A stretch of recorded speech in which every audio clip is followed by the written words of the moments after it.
Hi guys, this is Vineet, and in today's video we will talk about contained databases in SQL Server. So guys, if you are new to this channel, please go ahead and subscribe to my channel. There is a subscribe button below this video. Click on that subscribe button. It will give you a bell icon. Click on that bell icon, select all notifications to get notifications regarding all my future videos. Let me give you 5 seconds. Please go ahead and do so. Alright guys, I think and I hope you have subscribed by now. So let's start with today's topic, which is contained databases in SQL Server. Before we proceed ahead, there are some points to remember. Please watch this video till the end to gain better clarity of the concept, and if it's possible for you, please watch this video twice or as many times as you like until the concept gets clear to you. And perform any exercises in your test and lab environments only. Do not touch any production environments or production databases. And we would like to know your thoughts regarding our video, so please do share your comments with us. Any suggestions, any requirements, any comments, any feedback, and maybe you can share your stories related to SQL Server. Maybe you can talk about the situations where my content has helped you somewhere in some way. All right, let's move ahead. We have created some playlists for you to watch. Some of them most important playlists are database design, tables, business continuity, indexing, performance tuning, integration services. So this video belongs to the database design category. And so far I have more than 200 videos posted on my channel. My channel link page is given below. Also, the links to all these playlists and my channel link page, channel page link is also there in the video description area. Please go ahead and check out the video description area if you want to watch any playlist or go to my channel page. Now let's get back to today's topic, which is contained databases in SQL Server. So let's go to notes quickly. So we have pre-written notes for this topic. So I will be discussing that. So today's topic is contained databases, and let's go through some of the notes. So what is a contained database? A contained database is basically a database that is isolated from other databases, right? So it's a database which is isolated from other databases and from the instance of SQL Server itself. So it's isolated not only from the databases that are present on the system, but it is also isolated from the instance of the SQL Server that basically hosts the database. So it's completely an isolated database if we talk about. Now there are 4 ways available to a user to isolate their databases from the instance. So what are those 4 ways through which we can isolate a particular database? By maintaining the metadata that describes the database within the database itself. So first point is that so how we can make a database an isolated database. So the first way is we can maintain the metadata that describes the database within the database itself. Otherwise, this data is in the stored on the server. If we can maintain that data maintain that particular metadata within the database itself, we can make it a contained database. So instead of that metadata being in the usual location, which is the master database, right? So master data holds information about each and every other database present on the system or on the instance of SQL Server. Master database holds all the information about those user databases. All right. So if we can store that information within the particular database itself, then yeah, we can make it isolate. Second point is by defining all the metadata within the same collation. So all metadata should be within the same collation if we have to store that metadata within the database itself. So all the data should be using the same collation. All right. Next point is by allowing database to perform user authentication. So in the case of isolated databases, like contained databases, which we also call them. So in the case of isolated databases, basically those databases perform authentication by themselves or user authentication by themselves. All right, and therefore they reduce dependency on the logins which are contained in SQL Server. All right. So user authentication is being performed by the database in case of the isolated databases or contained databases. Now the SQL Server environment should act upon the containment information. All right. Now let's talk about the partially contained databases. So what is a partially contained database and its concepts? Let's discuss about them. So if we talk about what is a fully contained database first. So what is a fully contained database? Basically, a fully contained database includes all the settings and metadata which is required to define database and has not configuration dependencies on the instance of the SQL Server. So if we talk about a fully contained database, it does not have any kind of dependencies on the instance of the SQL Server, and all the metadata, settings, etc., which are required to define the database are stored within the database itself. And this database does not have any configuration dependencies on on the instance of the SQL Server database engine where the database is installed. So if we talk about a fully contained database, it does not have any kind of dependencies on the server or the instance of the SQL Server database engine. All right. Next point is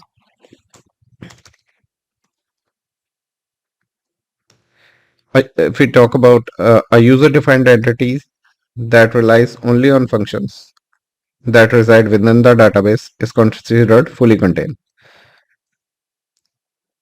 So basically we have all the user entities defined within that database, and these relies only on the functions that are within the database itself, and it does not use any system database functions, right? So a contained database should not contain any system functions, all right? Because then it will have dependencies on the other databases or instances of SQL Server. So the database should only rely on the functions that are stored within the database itself, all right? And any user-defined entity that relies on functions that reside outside the database is considered uncontained or partially contained. So if we have any objects or user-defined objects that are calling functions that are reside outside of the contained database, right? Like in the master database, if the functions are residing in the master database, and if those functions are used by the particular database, right? And then we call that database uncontained, either uncontained or partially contained, we can say. All right.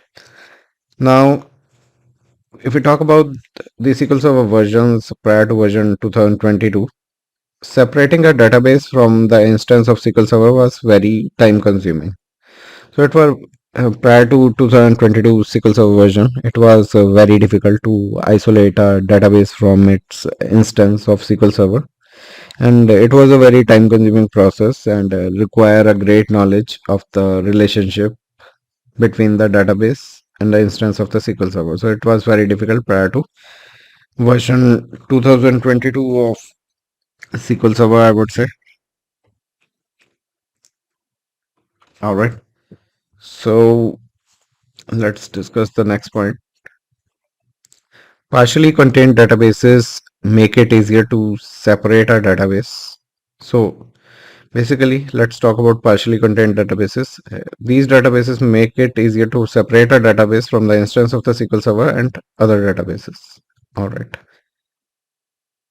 Now let's talk about the terms which are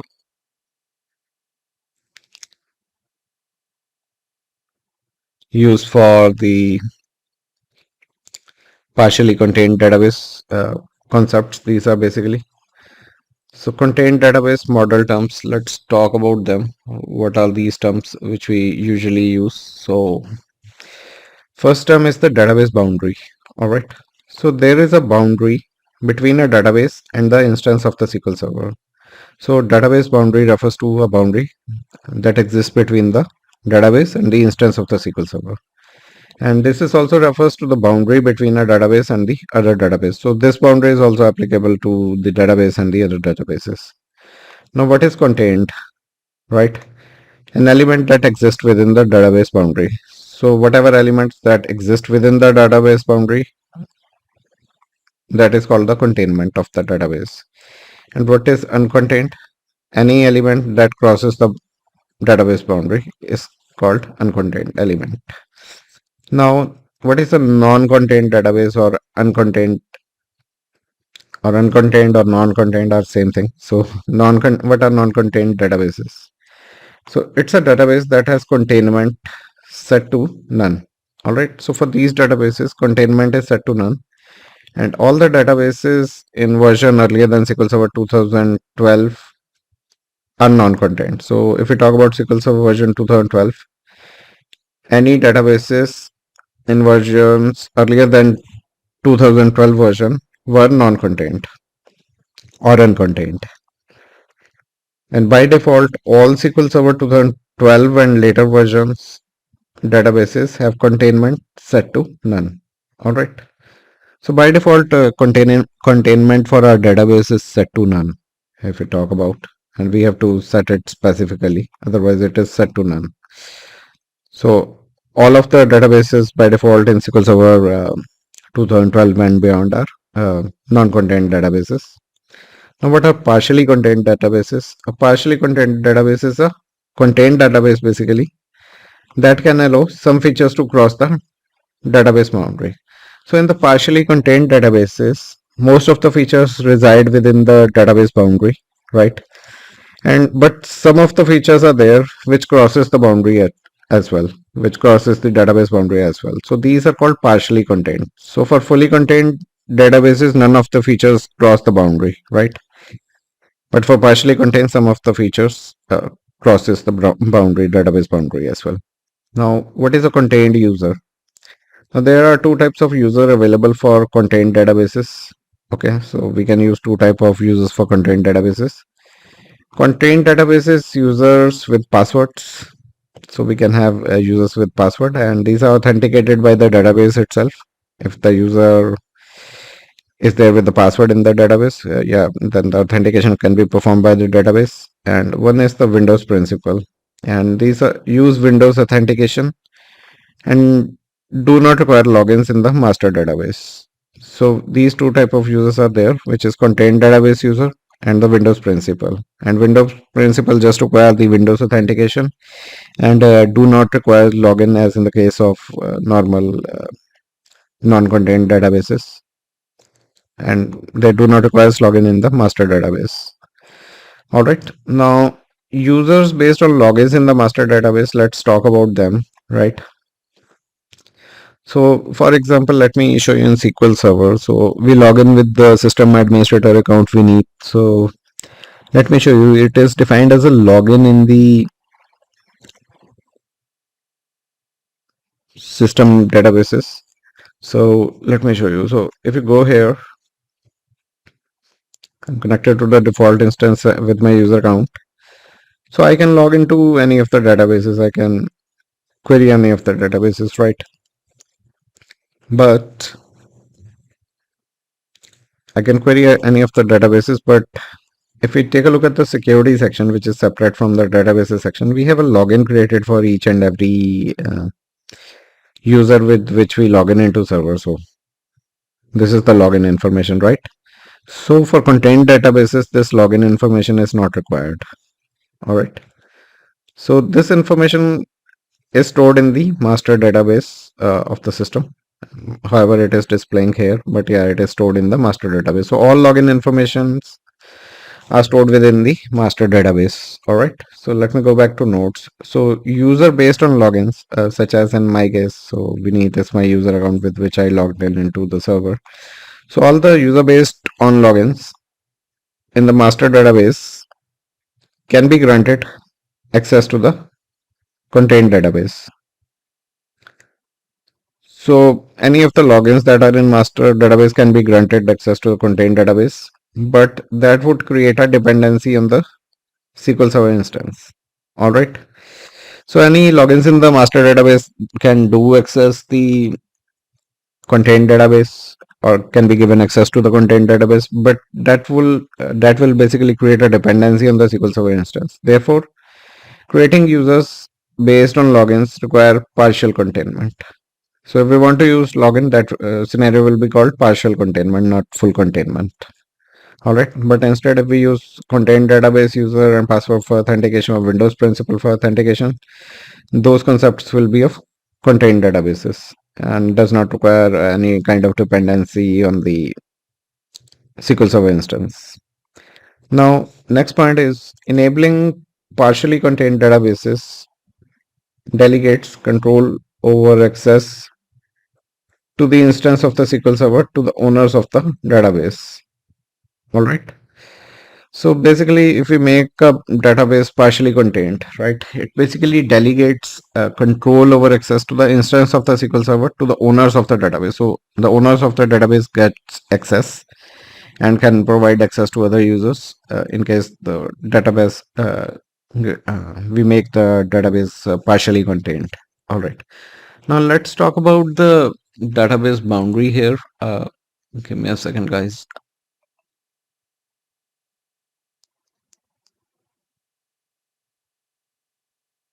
Okay.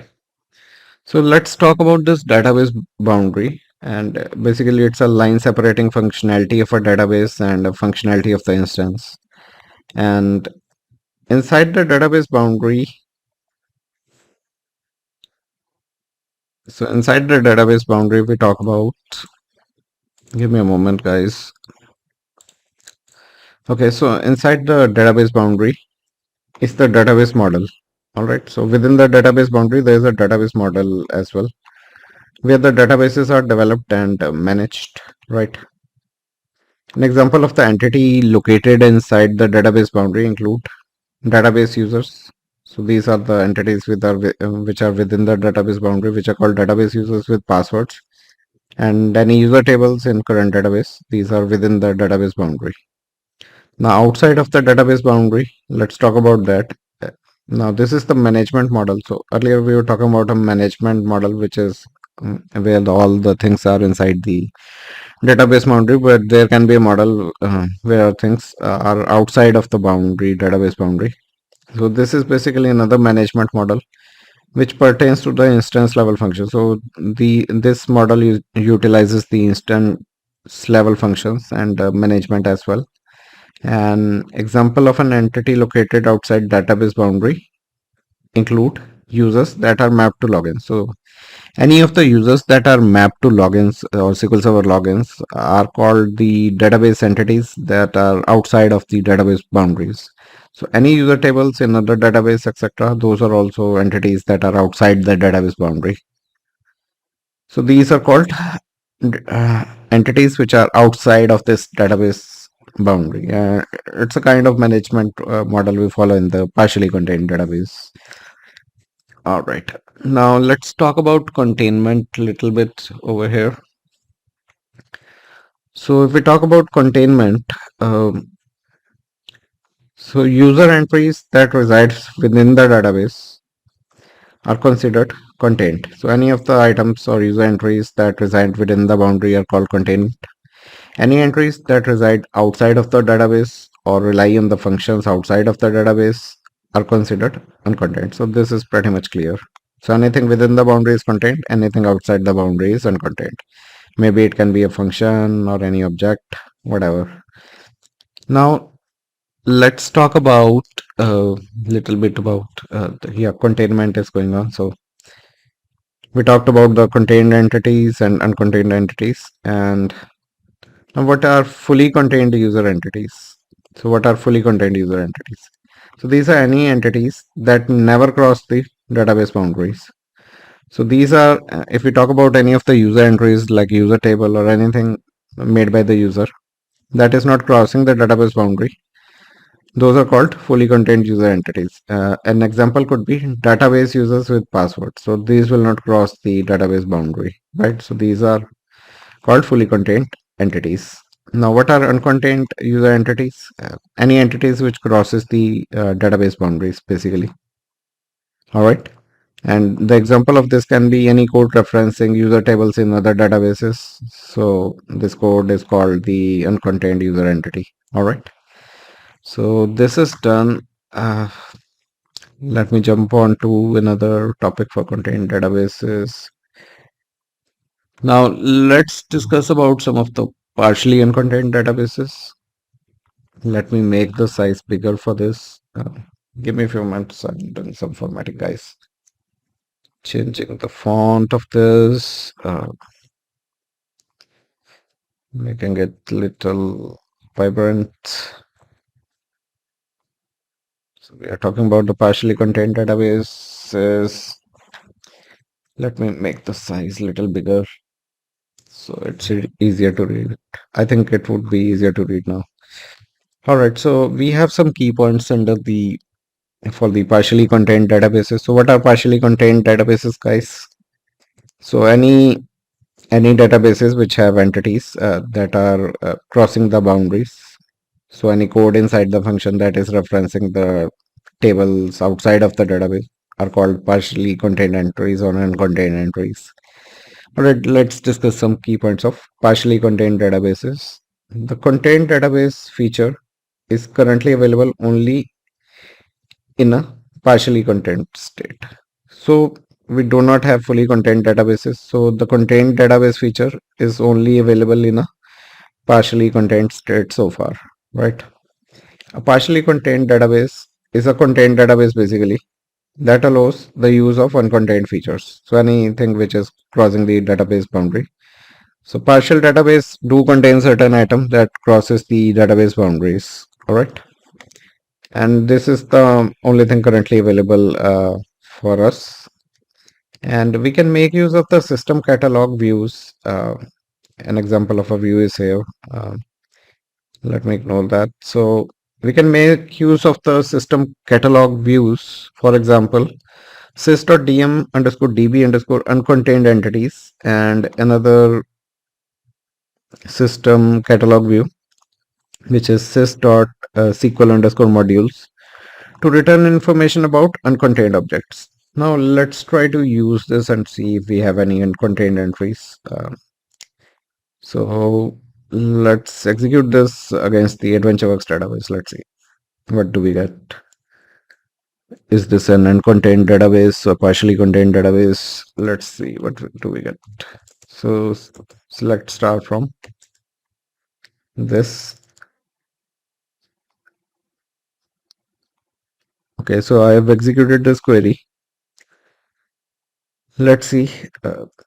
So it gives the basically the usage of we can use this system catalog view to return information about uncontained objects. So we have some uncontained objects, but not sure it is being used by the. So yeah, we are running against this database. If I change it, let's see if we have any. So yeah, it's per data as per database. So if we talk about an AdventureWorks database, we see here we have 3 uncontained entries, right? That is referencing or crossing the database boundary. So first one is using some server property. Second one is for database principal. Third one is for some route. So feature type is system built-in function. And these are 2 entities which are outside of the database boundary. So this database is a partially contained database, right? So it has some entities that are crossing the database boundary. So we can get the uncontained entries by using the system catalog view. Another we were talking about is sys.sql modules. Now let's check that. So select star from sys.sql modules. All right. Let's see what does this view gives. So it is also giving some uncontained objects, basically some triggers that are referencing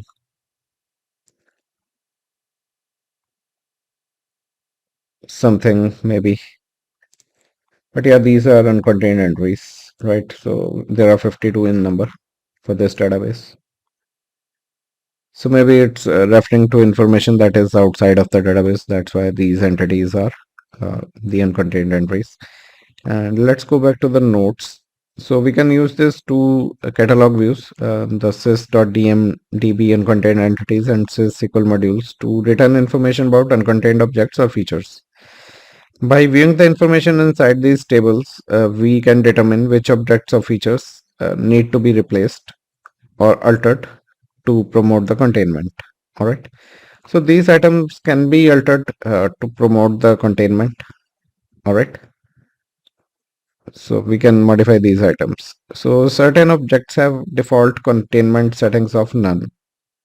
All right. So do we have anything like containment column or something? No, we don't have containment column here. And if we talk about this table, do we have any containment column? No. Okay, so we were talking in general. So certain objects have default containment settings of none, which means they are uncontained or non-contained. So the buffers can return false positives as well, right? So these views we were talking about can return false positive regarding the uncontained entities. All right, now let's talk about some of the benefits here. Benefits of contained databases. Okay, so we are talking about the benefits of using the partially contained databases. So let me write that properly.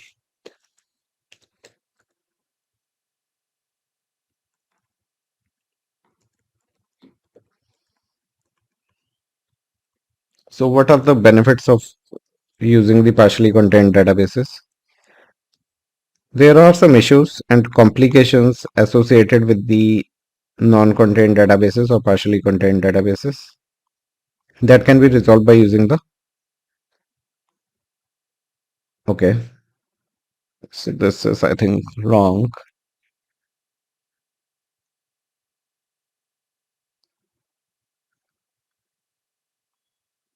So non-contained databases are those databases which do not contain any containment, right? And we experience issues with these kind of databases. So these issues can be resolved by using the partially contained databases. And below are some of the benefits of the partially contained databases. The first one is database movement. Let's talk about that. So one of the problems that occur during database movement is that some important information can be unavailable when a database is moved. For example, let's refer to server logins, right? So whenever we move the database, maybe via the copy database wizards, or maybe we move the database manually to some other server, right? By taking a backup and restore. Some of the important information can be unavailable, like user login information, right? When we move database from one instance to another. For example, login information is stored in the instance instead of a database. So yeah, we were talking about this login information. So for example, this user account I'm talking about, right? It can be used to access the any of the databases, maybe AdventureWorks databases. But if we move the AdventureWorks database to other server, we do not have this login information available because this is stored at the instance level and not at the database level. All right.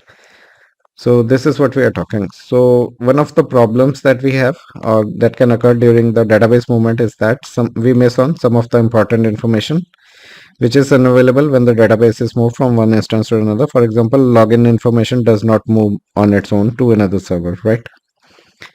And second thing is when we move a non-contained database from one instance to another instance of SQL Server, this information is left behind. We are talking about the login information. So this is a continuation of this paragraph. I've made it separate because otherwise it will be a big paragraph. So when we move a non-contained database from one instance to another instance of SQL Server, this information gets left behind. We are talking about referring to the login information, right? The login information gets left behind. Therefore, we must identify this missing information. So what we do, we should identify this missing information and move this information with our database as well to the new instance of SQL Server. So login needs to be exported to the new instance of SQL Server where we are moving our databases. And this process can be difficult and time consuming as well, right? Now, let's talk about a partially contained database. So the partially contained database can store this important information in the database itself. So the database still has the information when it is moved from one instance to the another instance. So what is the benefit of partially contained database? It contains that login information so that database can be used on other server as well easily. All right. And the partially contained database also provides a documentation regarding the features that are used by the database. So any of the partially contained databases do have a documentation which provides the information regarding the features that are used by the database, and that cannot be separated from the instance. All right. And this list includes list of other unrelated databases, etc. So again, let me reiterate. Partially contained databases has a documentation regarding the features that are used by the database, and that cannot be separated from the that cannot be not and so a partially database contains or provides a list of documentation regarding the features that are used by the database that cannot be separated from the instance. All right. So it provides information on anything which is used by the database that is defined at the instance level, right? And this list basically includes a list of unrelated databases, etc., or outside information. Now, let's talk about the databases users with always on functionality defined on the database. Now, partial database can be useful during the failover. So, we talk about the partial databases. If we have a failover configured for our databases, the partial databases can be useful. And when you use the always on availability, we will create some videos on always on availability soon, guys. So far, we have not created, but yeah, we will create it soon. All right. So, these partial databases are very useful during a failover, right? If we use the always on functionality groups or always on availability groups. And creating contained user enables users to connect directly to the contained database. So when we make database partial, we basically create contained users that can perform the authentication as well to connect directly to the contained database. And this is very significant features in the case of high availability and disaster recovery, such as in the always on solution. All right. So partial databases are very useful that contains the contained user during any kind of failovers and provide high availability during the disaster recovery process. Now in the case of failover, we can say, let's discuss an example. So in case of failover happens, people would be able to connect to the database on the secondary node without creating logins on the instance hosting the secondary. So there is no need to have a logins available on the secondary node in case of failover if the databases are partially contained. So authentication can be performed by the database itself in that case. And in case we will in that case we will use the contained user that are within the partially contained database. All right. Now let's talk about the initial database development. So the partially contained database has its benefit during the initial database development phase as well. So during a development, a developer is not aware of where this database will reside or will be deployed. So alright, when a developer develops a database, right, he is not aware of where that database will going to reside or will be deployed. And by using partially contained as a databases, so a developer can use partially contained databases. Developers can detect instance level impacts on the database and instance level concerns for the developer. So by making the databases partially contained, developers at that time can detect any instance level impacts on the database and instance level concerns for the developers. Now the partially contained databases are useful for database administrators as well, right? So database administration, it provides benefits in the database administration area. So database administration, if we talk about, become easier by maintaining database settings in the database itself instead of the master database. So if we contain all the database setting within the database itself instead of storing those settings in the master database, it lets each database owner to have more control over their databases. So once we have this database settings information within the database, so each database owner can have more control over the databases, and there is no need to give database owner sysadmin permission, and there is also no need to give database owner the sysadmin permission if the database settings are stored within the database. Now let's talk about some of the limitations of this partially contained databases. Let's talk on that. So limitations are these partially contained databases do not allow the features like replication. So in the case of partially contained databases, we cannot enable replication on the partially contained databases, and we cannot use them for change data capture or change tracking. That are one of the greatest limitation. And it do not allow any numbered procedures. We'll talk about number procedures later. For now, just keep a note that it does not allow numbered procedure. And it also do not allow schema bound objects that depend upon the built-in functions with collation changes. Next point is do not allow binding change resulting from collation changes. So these partially contained databases do not allow any binding change resulting from collation changes, including references to objects, column symbols, etc. So it does not allow any kind of binding change. Okay. All right. So yeah, we have talked about limitations. So we are done with this topic, guys. On the partially contained databases, we have discussed contained databases as well. Now let's discuss a little bit about the how to migrate to a partially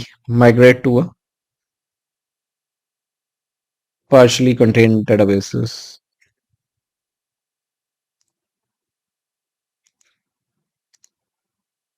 Okay, give me a second, guys.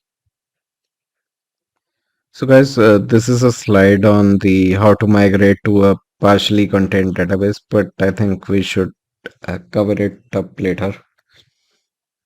And there will be few theory points I would like to discuss before that, before we are doing some actual migration and all.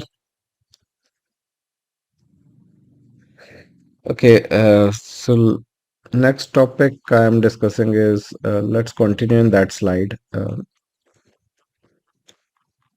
So next topic here will be modified features is the topic, and I'm talking in regards to contained database. What are the modified features in the contained databases or database? Let me make this a heading with a blue color. All right, let's talk about the modified features of the contained databases. So guys, let's talk about some of the modified features in the contained database. And basically we can say that the following features have been modified to be supported by partially contained databases. So there are some features that have been modified so that they can be used by the or supported by the partially contained databases. Features are basically modified so that they do not cross the database boundary. So features are usually modified so that they do not cross the database boundaries or boundary. All right. So what are some of these features, guys? Um, so let's talk about the altered database feature. Right. Let me make this with the red heading. Okay, so first feature which is modified to be supported by the partially contained databases is the auto database feature. Under that we have two levels. So first one is the application level. Second one is the instance level, right? So let's talk about the application level. Now, when we use the, let me make this a different heading, maybe this color. Yeah. So under application level, when we use the alter database statement, right, from inside the contained database. So we issue any alter database statement from within the contained database. The syntax basically differs. The syntax differs from that used for a non-contained database. So the alter database command has a different syntax when it is used inside a contained database compared to the non-contained database. And the difference basically includes restriction of elements to be used, restriction of elements of the statement that basically extends the basically beyond the database to the instance. So any features that extend beyond the database to the instance are restricted in the syntax for the contained databases for the alter database statements. And if we talk about the instance level, first of all, we were talking about the application level. Now let's talk on the instance level. So if we talk about instance level, the syntax for the alter database statement. So just say alter database. The syntax for the alter database when used outside of the contained database, right? So earlier we were talking about the when the alter database statement is used inside the contained database, it has certain restrictions, right? But for if it is if the alter database statement is used outside of the contained database, let's see, it basically differs from that used for non-contained databases.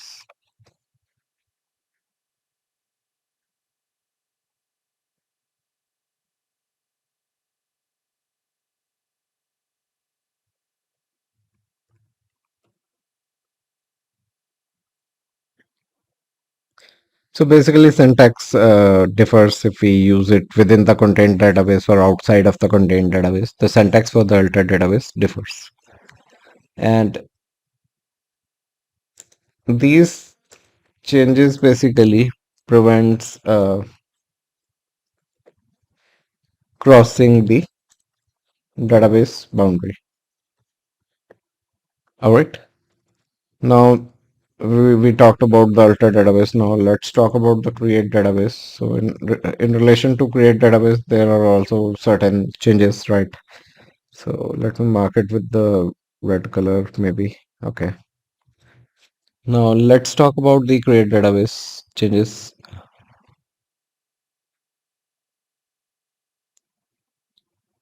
So the create database syntax for a contained database differs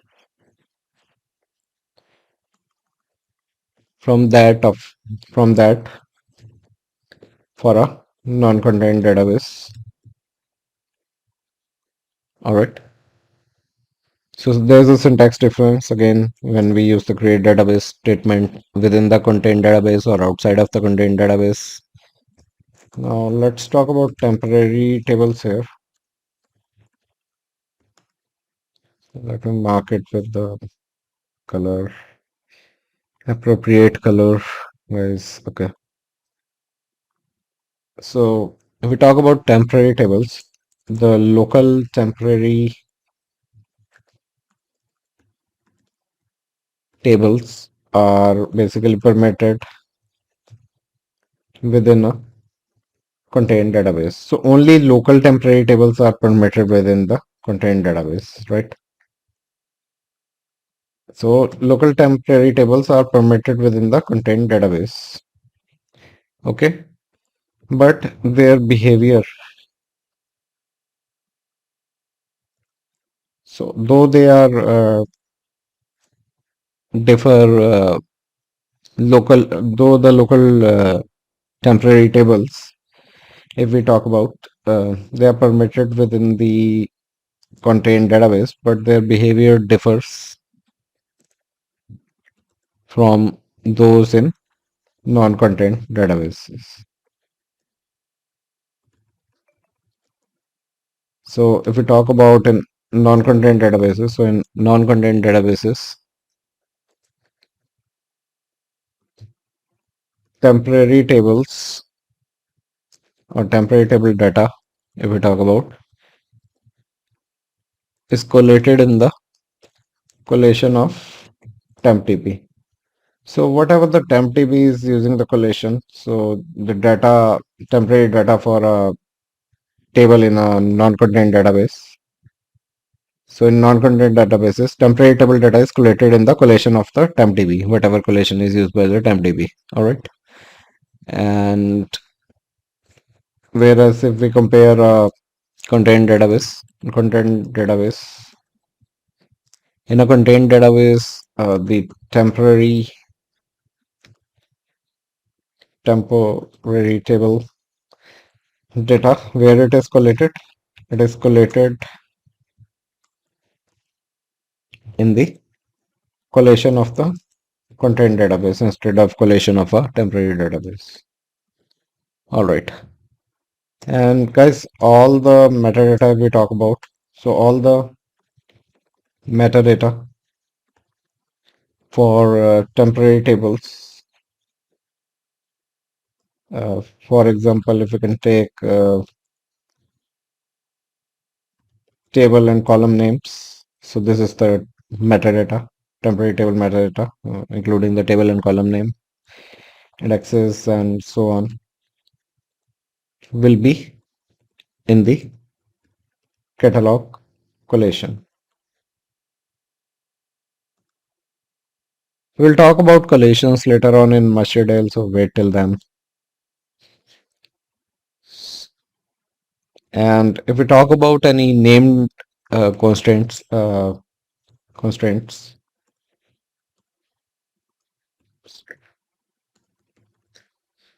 any name constraints may not be used in the used in temporary tables. So any name constraints are not may not be used in the temporary tables.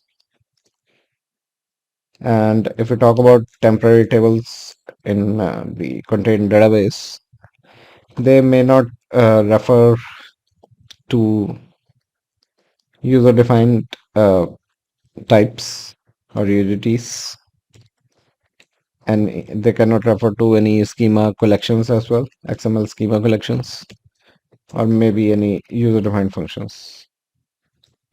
So temporary tables cannot refer to these items. Okay. Now temporary tables are done. Now let's talk about collations.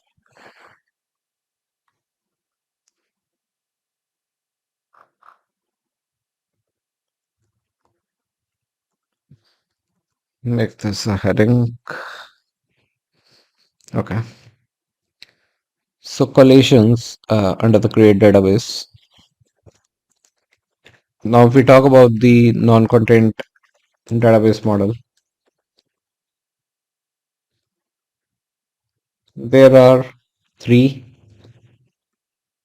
separate types of collations. So if we talk about the general databases or non-contained databases, there are three types of collations that are available. So first one is the database collation. So collation is there at the database level.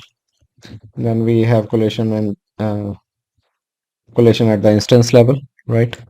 And we have a temp DB collation as well. So these three collations are available for non-contained databases.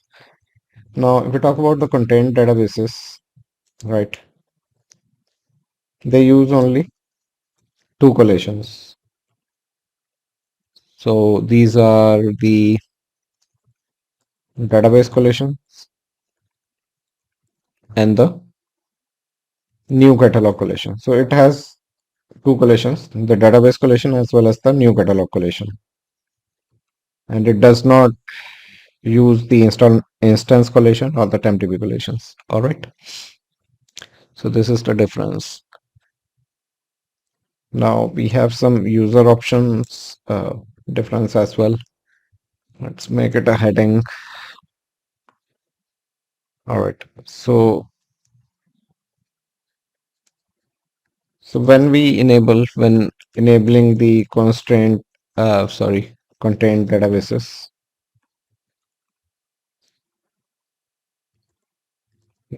the user option basically must be set to 0 for the instance of SQL Server. We'll talk about that later, not to give much attention here for the user options. All right, we are done with this topic. We're discussing about the partially contained and contained databases. Now, let's move on to collations area. Let's talk on contained database collations. There would be some practicals, guys, so be ready. Okay, let me see how much I have recorded so far. Okay, let's talk about the contained database collations. And this is a separate topic having a separate. Let's give it a blue color. So let's talk about the contained database collations. So various properties affect the sort order and equality semantics for textual data, including so collations basically deal with the semantics and sorting order and all. We have not discussed about collations yet, but yeah, we will discuss it soon. So various properties affect the sort order and equality semantics of textual data, including case sensitivity, accent sensitivity, and the base language being used. And these qualities are expressed to SQL Server through the choice of collation for the data. So here we are giving broadly the definition of a collation, guys. So there are various properties, all right, that affect the sort order of a data, sort order, and maybe the equality semantics of here we are talking about the textual data. So there are various properties that affect the sort order and equality semantics of the textual data, and that equality semantics include the case sensitivity, including I can say case sensitivity, maybe sensitivity, and the base language being used. All right, and these. So if we talk about all these things, the properties, the equality semantics for the textual data, case sensitivity, accent sensitivity, the base language being used, right? So these qualities, I would say, are expressed to SQL Server through the choice of a collation for the data. All right, so collations affect all these things: the accent sensitivity, the case sensitivity, and basically it contains the equality semantics for textual data as well, and the base language being used is defined by the collation, right? So these qualities basically expressed to SQL Server through the use of collations for the database. So we will talk in detail about collations in our other videos. For now, please take this short description. So another thing is that collations apply not only to data that is stored in tables. So they don't only apply to data stored in the tables, but to all text handled by the SQL Server. So collation is applied to anything, basically anything, any textual thing, any text handled by the SQL Server. It just not pertains to the data that is stored in the SQL Server tables, but any text which is being handled by the SQL Server, right? Collation applies to that. So any text handled by the SQL Server, including the metadata, any temporary objects that are textual in nature, basically, and maybe variable names. So any textual data which is being handled by SQL Server, collations apply to that, right? The handling of these differs in, so handling of collations basically differs in the contained and non-contained databases. And this change basically will not affect many users, but helps in providing the instance dependence and uniformity.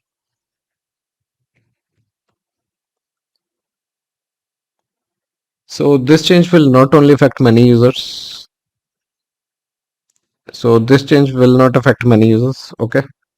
And it helps basically with providing the instance dependence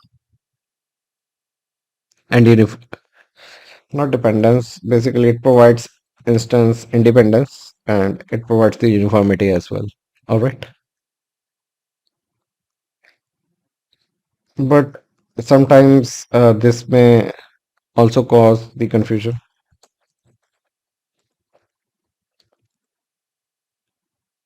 as well as problems for sessions that access both the contained and non-contained databases.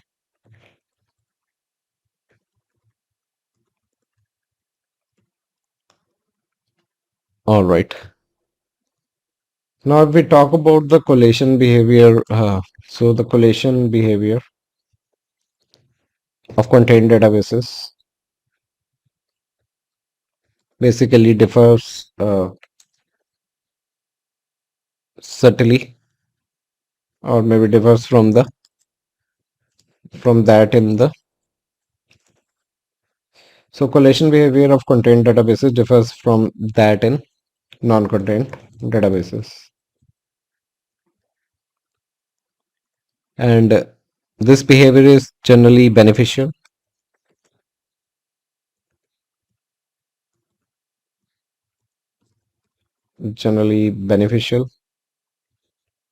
So the behavior difference, the correlation behavior differs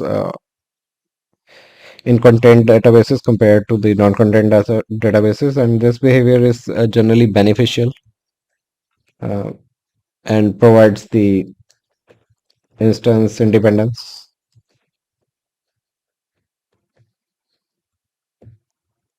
and simplicity. Okay, so some of the users may have issues, particularly when sessions accesses both contained and non-contained databases. So guys, I hope you are taking down the notes. In case you need the PDF copy of the notes, do let me know. These will be on the paid basis. You can send me an email on my email address vermavane@gmail.com. So the PDF notes will be on paid basis. It's 25 rupees or 25 INR per page. So for 4-page notes, 100 rupees will be charged. You can send me an email and let me know the title of the video you want the notes for, and I will prepare the notes for you in the PDF format, and we'll send you the payment link, and upon making the payment you will be able to download the notes. Otherwise, the other way is you can note down the notes, write down the notes as I'm writing uh, during this video. All right, let's move on. So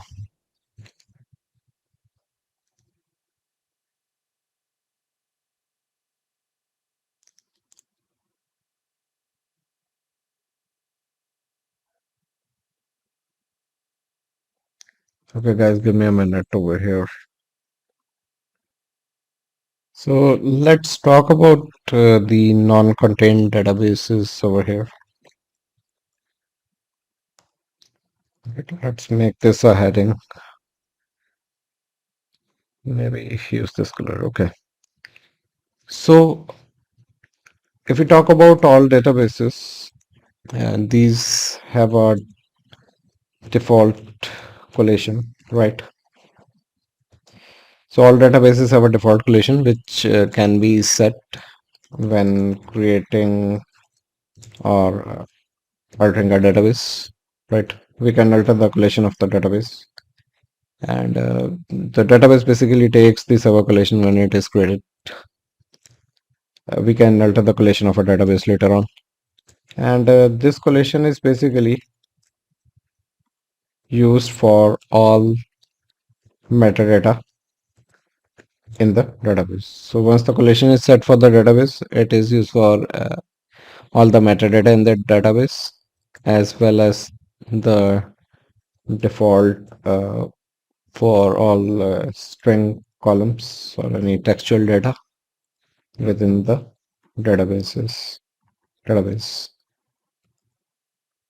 And if we talk about the collation, users can choose a different collation for any particular column. So collation can be defined at the column level as well, can be defined at a column level as well, individual column level.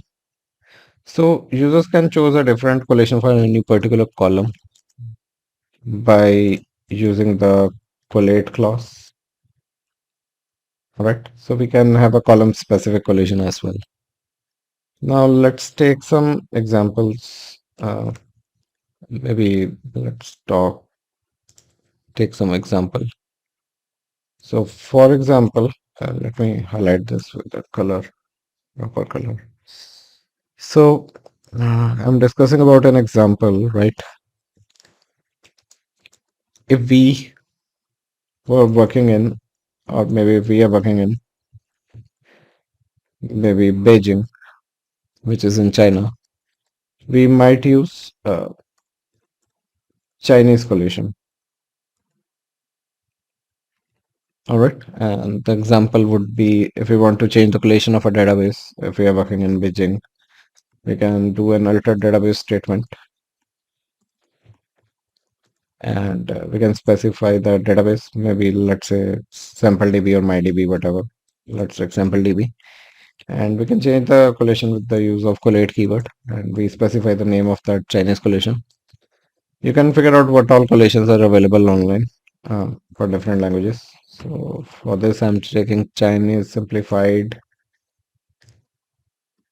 Pinean, and 100 CIES. So this is a collation name. So this is how I can change the collation of a database. So the database collation is set to Chinese, right? So this database sample DB is using the Chinese collation, right? Now, for example, now at this point, if we create a column, right, its default collation will be Chinese one, right? Collation will be this Chinese collation, right? But we can choose another one for a column if we want. So the syntax for that would be, you may write it down, syntax along with me. Give me a moment, guys. Okay, guys, so we can change the collation of a particular columns, right? Let me first show you practically how you can check the collation of a database. So let's check the collation of sample DB database. So let's trigger a new query, right? So this database does not have much table. So yeah, we can easily change the collation of this database. So in order to check the collation, what you can do is you can do select name, collation name uh, from sys dot maybe columns. So I'm checking the column level collation.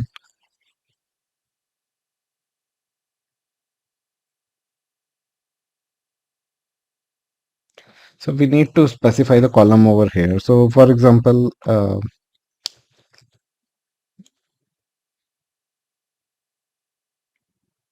so let's take some tables. So for example, we have a products table here, right? So it has columns. Maybe let's check the collation for textual value. Do we have any column with a textual value? Let's see. Let's take employee column name. It should have a textual value. So we have a product description over here, although it doesn't make any sense, but yeah. Employee column has a product description column. So let's try to check the collation of this particular column. So we can check from sys.columns the collation, where we can say the name is like we can define the column name as product description. So I want to check the collation of this column product description. So let's check on that. So this is using this particular collation. Let me copy that out. Right. And this is used for product description column. It is using this collation. SQL Latin 1 general CP1 CIS, right? Now, if you want to change the collation of this particular database, so this is a collation of a column, right? And how we can check the collation of a database? If we go to database properties, I think it should have a collation details for that particular database, right? So let's check the extended properties. So here, if you see, we have a collation. So this is the database collation of SampleDB database. All right. So what if we want to change this collation? So for example, let's say we want to change the collation to Chinese one. So what we can do is we can alter the database uh, SampleDB, not SampleDB. Was it in SampleDB or some other? Oh yeah, it's in SampleDB. So SampleDB has employees table which has this particular column. So I'm changing the collation for SampleDB, and I'm changing the word by using the collate keyword, and I'm changing the collation of this database to Chinese simplified. Then opinion and 100. So this is one of the collations, Chinese collations. So let me change it to Chinese. Let me execute this statement. This will change the collation of this database to Chinese one. So let's execute that.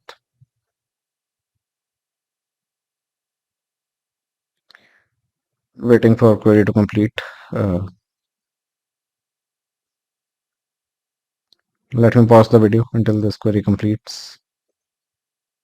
So we got the error message that this database is locked. So let me save this queries as collation changing queries, and we will try to re-establish the connection. So let's mark it as collation changing queries. Let's close it, and let's disconnect from the database altogether. Connect to it again, right? And let's open up SampleDB database and open a new query against it and collation changing queries. Let's alter the collation of database from SQL Latin to Chinese simplified. Let's do that. Let's see if it allows us to change the collation now. So guys, in order to change the collation of a database, we need to put the database into the single user mode. So let's see if we can put sample DB into single user mode. So check the extended properties options maybe. Let's see if it's multi-user. So it is multi-user right now. Let's set it to single user. All right. Let's change the database to a single user mode. Then we can change the collation of this database. Now let's execute the statement. So right now we can see the database is in single user mode and we can change the collation. So, okay. So now it is saying that some other columns are dependent upon the collation that is being used, and therefore the collation of the database cannot be changed, right? So let's see what can be done in this scenario. Okay, instead of let's not use the sample DB, let's use my DB. Let's see how much tables it has. So right now it doesn't have any tables. All right. So let's use the MyDB database for our testing purpose, and let me put sample DB back to the multi-user mode. So MyDB doesn't have any tables, and therefore we will be able to change the collation on a database level. Let's do that.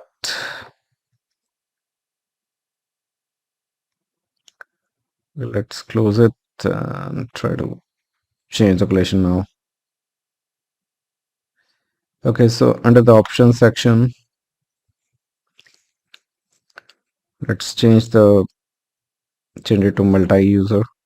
Okay, this is done. So let's work on MyDB. Let's open our queries against that, and instead of let's check the, so the table does not have even any table, so I cannot check the column collation. So for now, let's change the collation of MyDB, which does not have any tables, to Chinese simplified. Let me do that. So I've changed the collation, right? If I see the MyDB collation right now, it will be changed to Chinese. So under the extended properties, I think, yeah, it has Chinese collation right now. So earlier it was having this collation, right? Because it's the instance level collation applied on all the databases. So the collation of this MyDB is changed from the SQL Latin 1 to Chinese simplified. Now let me go ahead and create a table under this database, right? And we can specify a different collation for a column when we perform the create table statement. So use the create table statement, create a my table, right? Now I'm specifying some columns. So let's see how we can define collation in regards to a particular column. So let's use my column 1, all right? And varchar type I'm taking, and similarly I'm taking my column 2. So here this column, my column 1, will by default will use the Chinese simplified collation, right? And because I've not specified the collation for this column, but for my column 2, I'm taking it as nvarchar, but I'm collating it with a different collation. Let's take a different collation, which is Frisian 100 CSAS. This is one of the collations. Now this is fine, and yeah, let's check the collation. So execute this statement. So this my column 1 will have this Chinese collation. So my column 2 collation is now changed to Frisian if we execute this statement. So this is done, and we can check it here by specifying my column here, and we can perform a query against these columns to check its collations. So any columns with the name my column we can check. So my column 1, if you see here, has a Chinese collation, but my column 2 has a Frisian collation, sorry. So we got the result set, right? All right. So this is the statement we can use, right, to change the collations. I can copy it out to my here. I've not used SampleDB, but I've used MyDB because SampleDB had some tables, so it was not allowing us to change the collation of the database. So I've copied the code. So we get the result set, which is a column with a. So after executing above queries,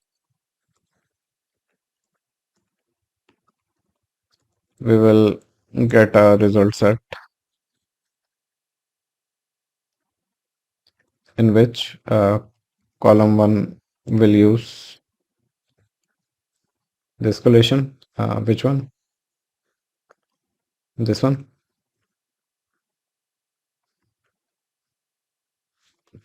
And column 2 will use Frisian collocation. Collation, sorry, not collocation.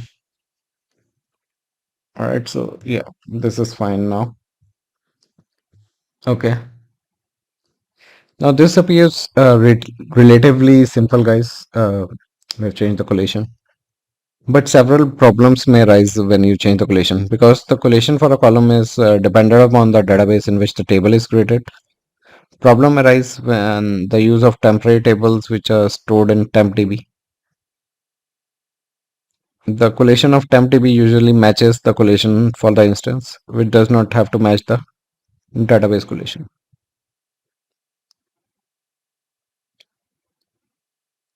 So here we are talking some of the problems can arise. The collation of a column, if we talk about a collation for a column, it is dependent upon the database collation in which the table is created, right? Problems can arise when we use with the use of temporary tables, which are stored in tempdb database basically. And the collation of tempdb usually matches the collation for the instance, which does not have to match the database collation. All right, so these are some of the problems that can arise. Let me uh, write it down. So this appears relatively simple,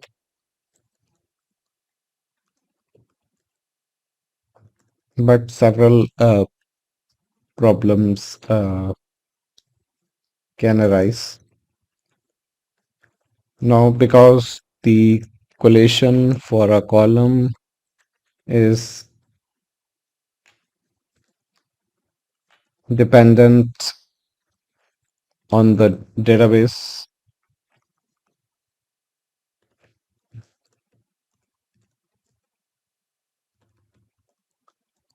in which the table is created. So collation of a column is dependent upon the table in which it is created.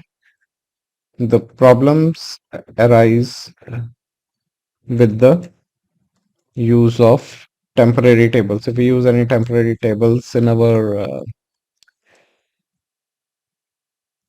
queries, which are stored in tempdb. So temporary tables are generally stored in tempdb. The collation of tempdb usually matches with the collation for the instance,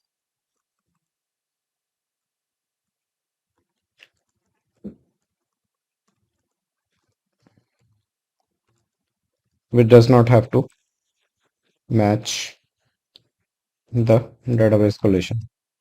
So sometimes we do experience some problems while using any temporary tables. Now let me discuss an example to here. Now in this example, let's consider, let's mark it with the heading first. Okay, let's take example 2.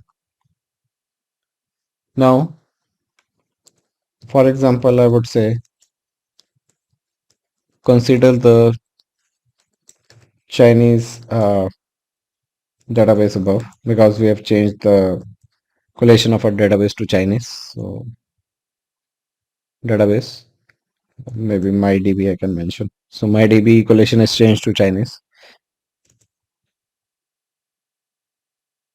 And when this database is used on an instance with the Latin one journal collation, so our the server is using the Latin one journal collation. So we talk about our server is using this collation, right?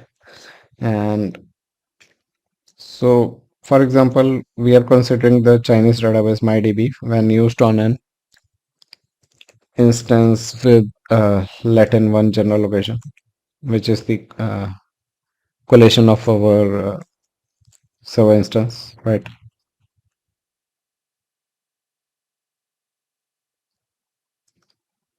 Now, let me create a table in the MyDB database, right?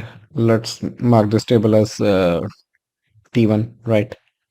And let's specify a column over here inside the bracket. So the column will be T1 underscore txt, right? And we are giving the column nvarchar max, right? So this is first statement terminated by a semicolon. Let's create another table which is hash t2, and it's a temporary table, right? Because we have put hash is preceding it. Now let's specify the definition of this table. So I'm taking t2 dot not dot t2 underscore txt column I'm taking, and I'm taking as nvarchar max, right? Okay. So we have taken two tables. Now the database collation is a Chinese collation. So if we create a table with this column, so this column will have a Chinese collation, right? When we create a temporary table, it is this temporary table gets stored in the table outside of the database outside, which is a temp DB. Any column which we specify over here will use the SQL Latin collation. So this will use SQL Latin collation, right? Now, at the first glance, we would say these two tables look alike, right?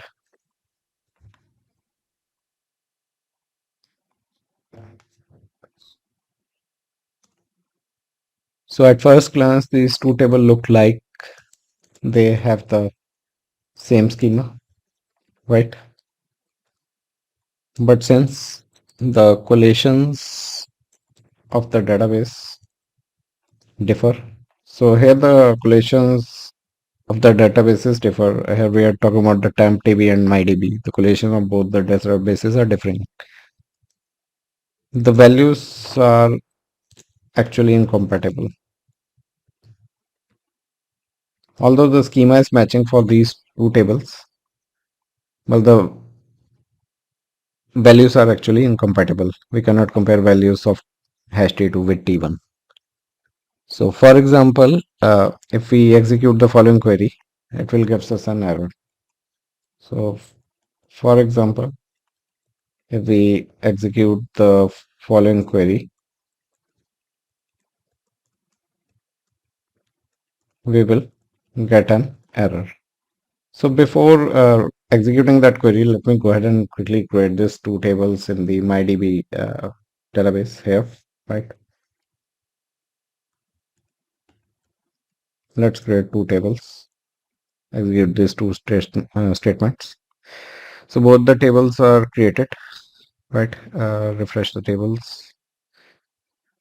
So one table will be created here, which is T1. Another T2 is created in the uh, TempDB database. Okay.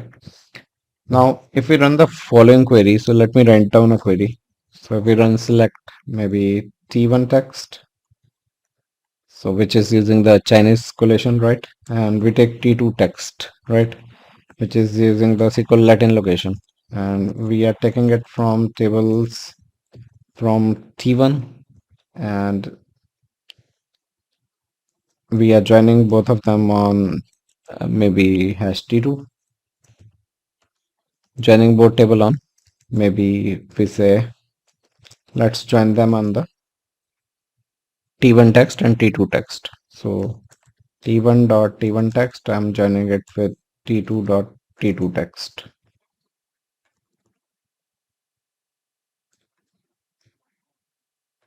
So it's hash T2 dot T2 text. So if we try to run this query, we are definitely going to get error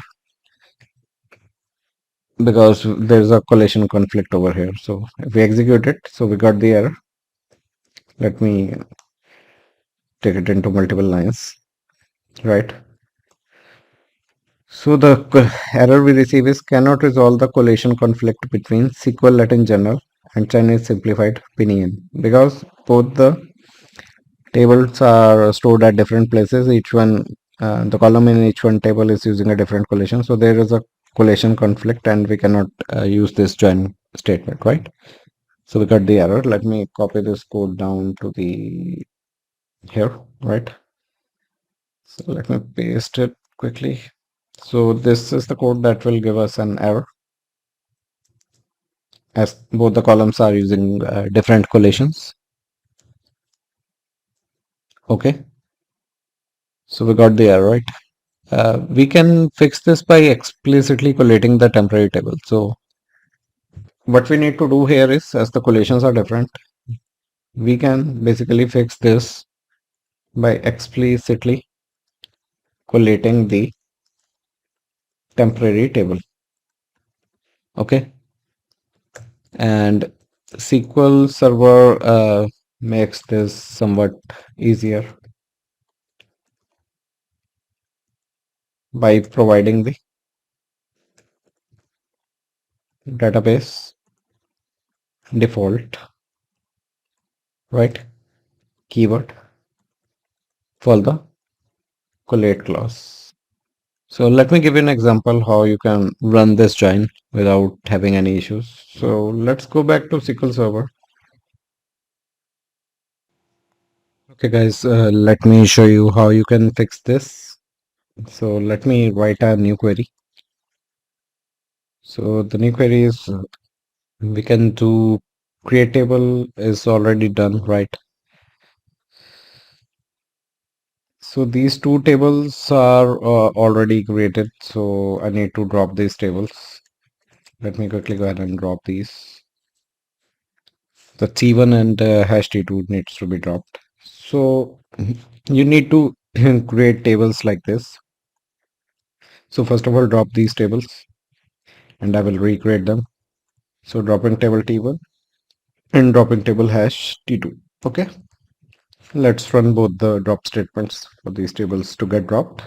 Right now I don't have a T1 table under this. We can refresh it. So what we need to do in order to bypass that error message is, which we got from running this statement is, we can again create these two tables. But this time we need to specify something different. So while the creation of this temporary table, so this one will take the Chinese collation, right? And this one is using the temporary table, so it will take the SQL Latin collation. But yeah, you can specifically collate this as collated with a different collation, which is database default keyword you need to use. So it will use the default database collation. All right. So when you use this collate default database default, so this temporary table, this column will use the database default collation, right? And after that, if we try to execute the same statements, let me copy this code here. Let me execute all this code at once. So first of all, let's create these two tables. All right, so these two are created. Now let's try to do a join. This time we will not get any errors, right? Because we have used the collate option and collated to a database default. Now we also see the same collation dependent behavior variables, right? So let me copy the code here uh, to the to here, right? Now this is done. This is the way to circumvent that error message. We can use the collate option to collate it to a database default if any particular column will use a different collation. Now we see the we can also see the collation dependent behavior uh, with variables. So let us consider the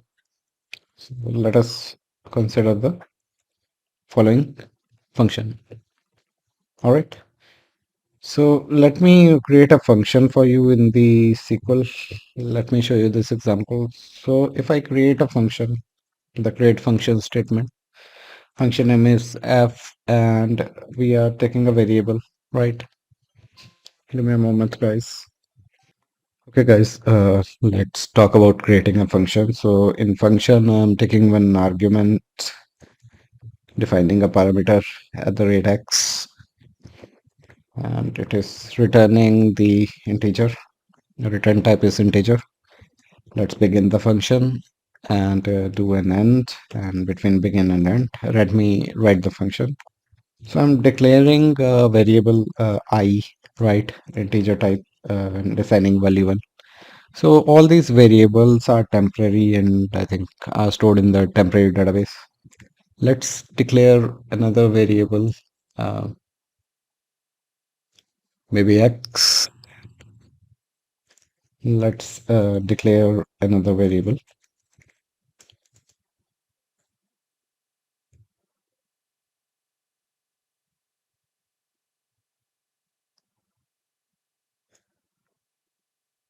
Give me a minute, guys. Here, let me clarify something.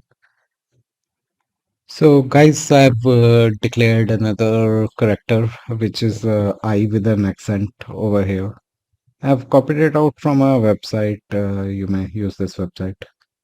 So if you see the symbol against 214 symbol, it's an I with the accent. All right. So I've copied this symbol from here. So it's an I with an acute accent, or I acute.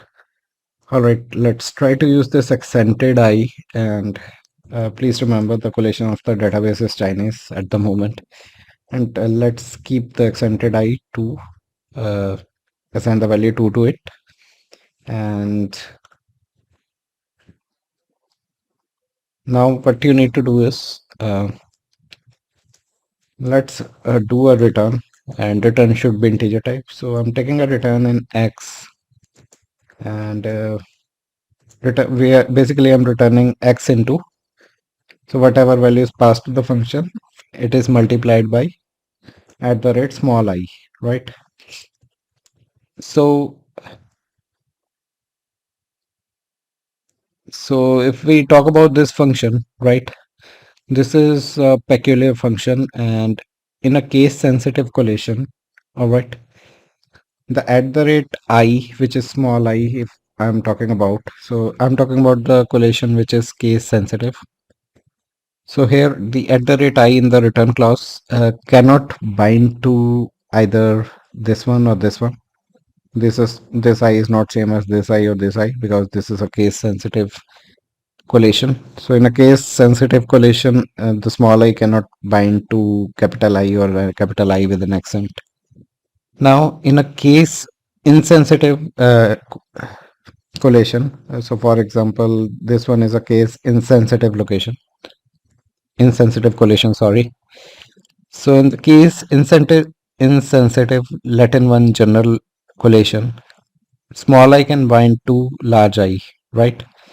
And the function can return 1. So this I can bind to this I if we have a non-case or case insensitive collation. This I will bind to this I, but for a case sensitive collation, this I will not bind to this I. Okay. And for a case sensitive location, this I will bind to this I, and the function will return the value 1, right? And but in a case insensitive Turkish collation, maybe at the rate I binds to, so we are using Turkish collation, for example. In our case, we are using Chinese, but let's say if we were using the Turkish collation, this I can definitely bind to this I. and the function can return true. So it depends upon collation. So this can wreak havoc on the database that moves between instances with different collations. So I hope you got the idea about the collations. So we have case sensitive collations as well as case insensitive collations. So I've discussed one of the function. I'm not copying pasting it here. So let's move ahead and let's talk a little bit about the contained databases here. So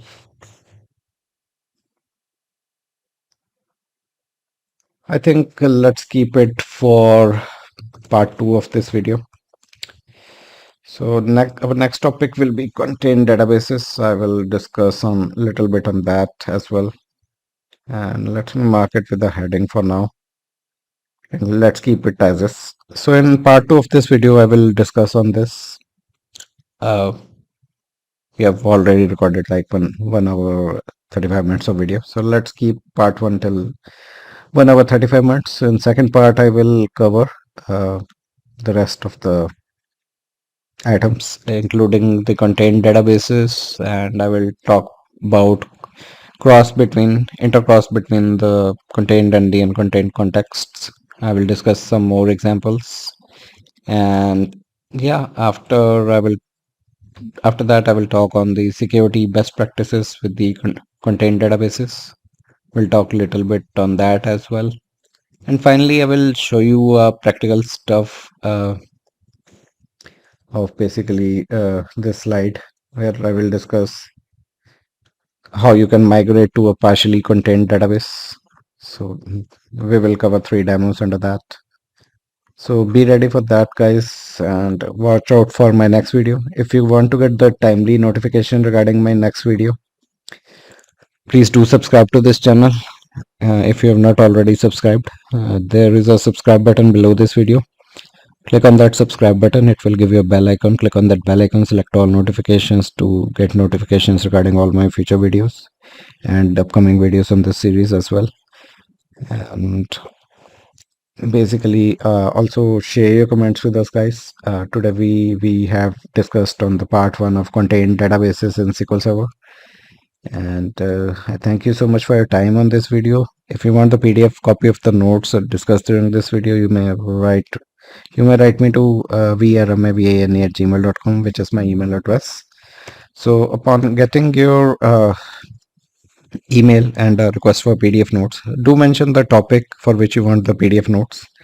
And the topic of this video is, let me go back quickly. So the topic of this video is the partially contained databases, where I've written all the notes. So do mention partially contained databases if you are requesting for notes. So once I receive your request, I will send you the payment link. So I will be charging payment for notes if you have already not noted down the notes and want a PDF copy instead. So it will be INR 25 per page. So for 4 pages of note, it will be like 100 rupees for 4 pages. And once I receive your request, I will send you the payment link, and upon making the payment, you will be able to download the notes. So send any request to me over to my email address if you need PDF notes.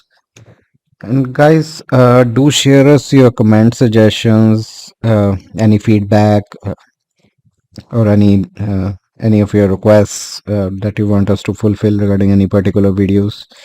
And also, guys, do share your stories with us related to SQL Server, or maybe you can share your stories where my content has helped you somewhere. We eagerly wait for your comments and would love to read them as soon as they arrive.